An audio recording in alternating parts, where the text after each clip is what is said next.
Hello and welcome to part 2 of my Mukarnas Spa Resort hotel review. This part is going to be focusing on the food available at this all-inclusive resort. And let's start off with the first thing everyone wants, breakfast. I hope you're hungry, let's jump right in.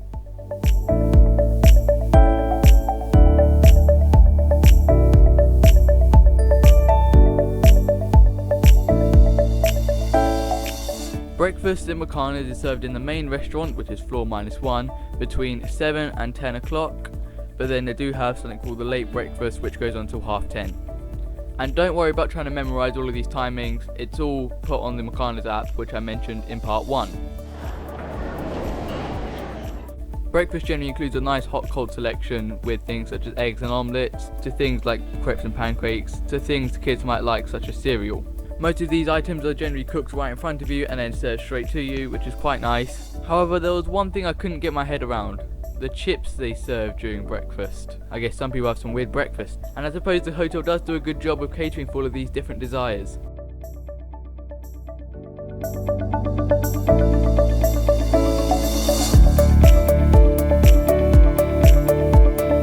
Had enough of breakfast? Okay, let's move on to lunch.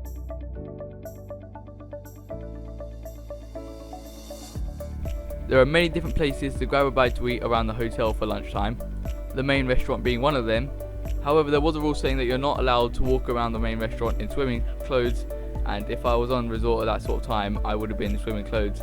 So, adhering to that rule, which not everyone did, we decided to stay away from the main restaurant. So unfortunately, I haven't filmed that, but I have filmed the two other places, the snack restaurant and the amphi bar. So this is the snack restaurant. I'm here just before opening time, so it's not completely busy. And let's start having a look, shall we? So start off here with the tomatoes and stuff. Also the burgers, hamburgers. I'll move along here. Normally they'll be making fresh pasta. We'll come back here when they do start opening.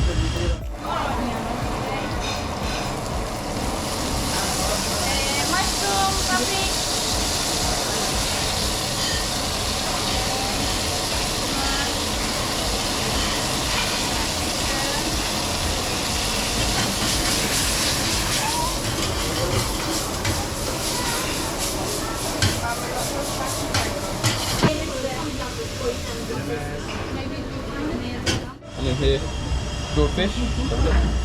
Yep, there you go. And you've got fried chicken drumsticks, which is not in there right now. So I'll show you that when we get when the session is open. We'll show you got shit, hot dog, chicken shawarma, beef shawarma today actually. Rice, spaghetti, bolognese, and chicken. Over here, again I'll show you this one that's actually open. This is about 4 or 5 minutes before opening time. You've got fresh pizza, I think it's generally chips or wedges, something like that in there. And there's some sort of pita with meat or veggies, something like that.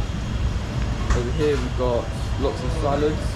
It's good for vegetarians, great for vegetarians, but vegetarians generally want something hot. This looks interesting. This looks like some Brussels sprouts kind of curry. Mushrooms, some sort of sauteed mushrooms. Yogurt. Is that aubergine or something? And then some potatoes or something. And here we've got a bowl of soup. Thanks for that. Okay, that looks interesting. Smells quite nice.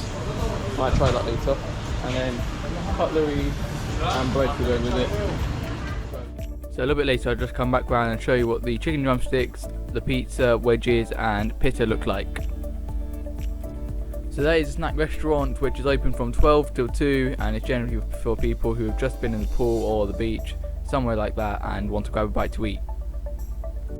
Next up, the amphi bar. There are different food items available at the amphi bar at different times.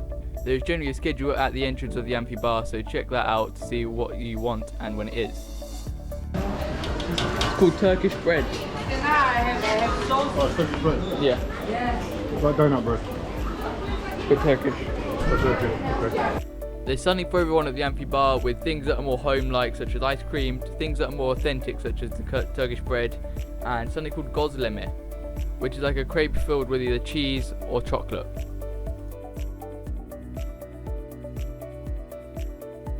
Now let's take a look at dinner.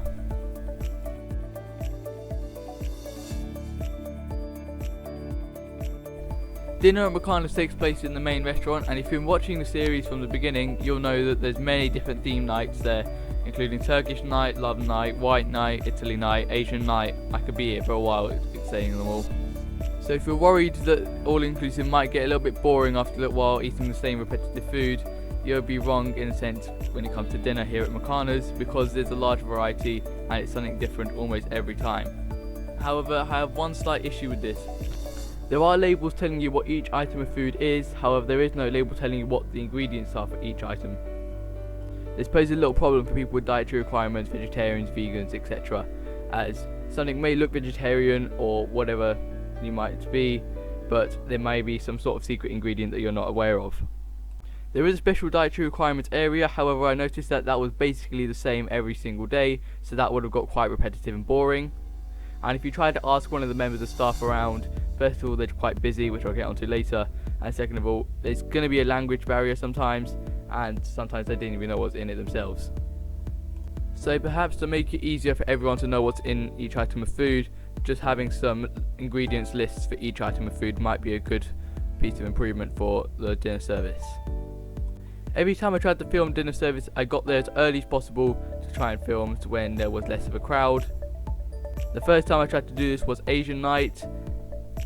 By the time I got to the main entrance, the entire entrance area was completely packed with people who for some reason wanted to rush in there as soon as the doors opened. Now I'd understand if food was running out and there was only a limited selection, however food seems to be replenished quite often, so I don't see the need to always rush in there and get in there first. The only time this posed some sort of problem was during Italian night when they didn't seem to be making any more pizza. I managed to film it before they started serving, and by the time I got there afterwards it was all gone.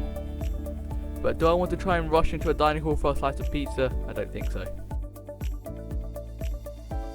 In order to remain a bit more conspicuous, the service manager told me to turn up from the back entrance to let me in film, so less people saw me actually going around and filming.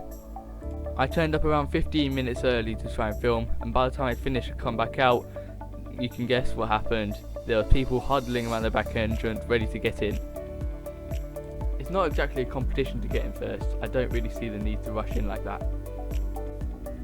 My advice would be to turn up around 7:30 to 8 PM, because that's when the initial wave of people are starting to finish up and leave, which means that there's going to be a nice selection of tables starting to become available.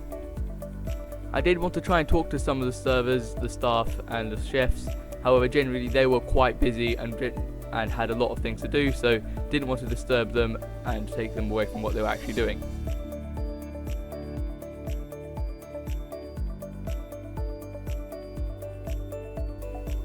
So that about wraps it up for dinner.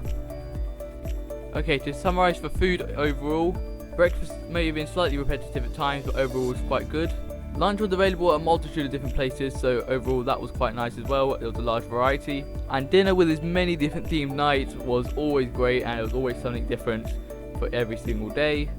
However, one slight issue would have been the labels for the food, which could cause issues for people with dietary requirements. So it's for that reason I'm going to give food 8 out of 10. So that wraps it up for food. In part 3 we're going to be taking a dip into the hotel's water facilities. I'll see you there.